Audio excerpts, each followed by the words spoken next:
France Inter. Il est 5h12, les chroniques littorales ont pour invité ce matin un navigateur. Bonjour José-Manuel Lamarque. Bonjour Mathilde Munoz. Un navigateur qui est en train de faire construire un voilier recyclé. Effectivement, une construction d'un IMOCA en carbone, mais en carbone de réemploi. C'est la raison pour laquelle Armel Tripon est avec nous ce matin. Armel Tripon, nouvelle IMOCA, nouvelle aventure. Oui, tout à fait. D'où est venue l'idée de réutiliser le carbone quand on va les mettre à la poubelle ? L'idée est venue d'une rencontre avec le Technocentre Airbus à Nantes, la ville de Nantes où j'habite, et puis à la suite de mon Vendée Globe en 2021, avec cette idée de vouloir construire un nouveau bateau pour repartir, mais en étant un peu plus concerné et disons soucieux de pouvoir diminuer notre impact carbone à la construction. Alors Armel Tripon n'est pas tout seul, parce qu'on dit toujours Armel Tripon et les petits doudous. Qui sont les petits doudous ? C'est une association que je soutiens, une association de soignants dont je suis le parrain maintenant depuis 2016 et qui œuvre dans 130 hôpitaux un peu partout en France et même à l'étranger pour améliorer le vécu des enfants dans les blocs opératoires. Et donc la construction du nouvel IMOCA, en carbone, etc., les petits doudous sont aussi concernés. Ils sont concernés de fait parce que le bateau va porter les couleurs de l'association grâce à des entreprises mécènes qui abondent au budget. Et puis aussi parce que c'est dans leur ADN de recycler. Chaque soignant au bloc opératoire recycle les métaux pour financer les opérations. On revient au carbone. Le carbone qu'on va jeter, où le retrouve-t-on ? Vous avez fait les poubelles de... Poubelles de chez Airbus, en fait. Voilà, c'est vrai qu'il y avait ce gisement de carbone qui était important, qui est périmé, en fait. C'est des rouleaux entiers périmés qui ne peuvent plus construire des avions pour des dates de péremption. Mais on peut construire des bateaux. Ouais, ils ont encore toute leur capacité, leur technicité. Et on a fait éprouver ces rouleaux de carbone. Chaque rouleau a été testé.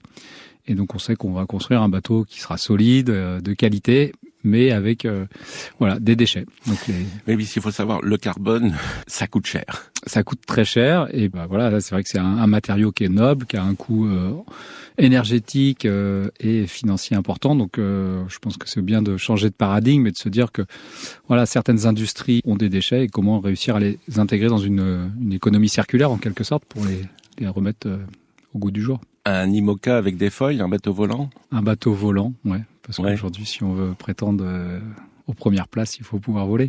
La construction, c'est du côté de Nantes ? Oui, c'est ça. C'est à Malville, chez Duquesne Atlantique. En réalité, ce sont des constructeurs pour l'aviation. Ouais, ce sont des sous-traitants en fait de l'aviation. Et puis, ils font un pas de côté. Ils veulent s'ouvrir à la course au large. Et on avait déjà collaboré ensemble. Ça s'est plutôt bien passé. C'est une boîte avec une belle énergie, une grosse envie, une motivation hors norme. Et construire un beau projet. Il y a de plus en plus de relations entre le secteur de l'aviation et du nautisme. Je me souviens de l'hydroptère qui avait été quand même... l'hydroptère, bien sûr. Dans les années 90. Disons que c'est un transfert de technologie. Oui, transfert. Et puis, c'est vrai qu'il y a beaucoup d'ingénieurs aéros qui sont aussi passionnés par nos bateaux. Et puis, nos bateaux volent depuis maintenant quelques temps. Donc, c'est vrai qu'il y a des liens qui se créent. Grâce à, toujours, Éric Tabarly. Toujours, il a été... Le foil, c'est lui, hein. Ouais, il a été précurseur. Alors, à l'époque, les techniques n'étaient pas les mêmes, mais le bateau était très lourd. Mais aujourd'hui, on sait voler de manière très concrète et fiable. Quand le verra-t-on, cet IMOCA ? On espère pouvoir le mettre à l'eau fin juin. Fin juin, donc on prépare un Vendée Globe peut-être, non ? Alors, c'était l'objectif de départ, se dire, on va être au Vendée Globe au départ en 2024. Maintenant, le parcours est encore long et on ne sait pas si on pourra être prêt. Mais en tout cas, on va tout faire pour que ce bateau soit le plus beau possible et porte le plus haut possible les couleurs de l'association. Oui, et puis vous avez repris Nelson Mandela. Cela semble toujours impossible jusqu'à ce qu'on le fasse.